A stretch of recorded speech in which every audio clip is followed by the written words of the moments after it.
La situation perdure et les habitants de Kadior n'en peuvent plus. Des eaux usées contenant des déchets biomédicaux provenant de l'hôpital de la Paix pénètrent jusque dans les concessions. Une situation qui perturbe la tranquillité des habitants de ce quartier de la ville de Ziguinchor.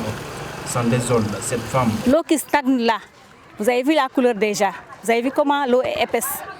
On vit ce calvaire. L'hôpital charrie cette eau qui est nauséabonde. La ruelle est impraticable. Il y a beaucoup, on a ici beaucoup de blessés. Avant-hier seulement, il y a eu une femme qui est tombée dans l'eau et qui s'est cassé le bras. L'année dernière, c'était un voisin qui était là, un commerçant, aussi qui était allé faire la prière de l'aube et qui est tombé dans l'eau et qui s'est fracturé la cheville.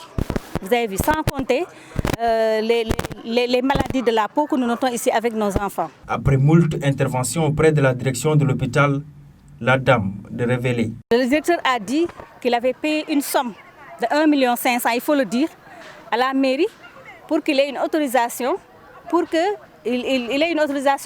pouvoir laisser son eau stagner dans les caniveaux.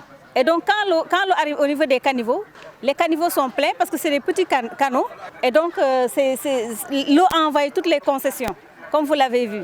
Aujourd'hui, dans cette partie du quartier Kadior, accéder à la mosquée est synonyme de calvaire, car ces eaux sales entourent le lieu de culte. L'imam Ratib s'en explique.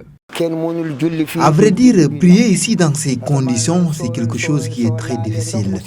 Parce que avant que votre prière soit acceptée, il faut que l'eau que vous utilisez pour les ablutions soit propre.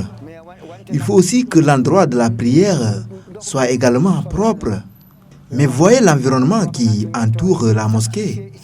Et c'est là que beaucoup viennent pour faire des prières, que ce soit la prière du vendredi ou d'autres prières quotidiennes.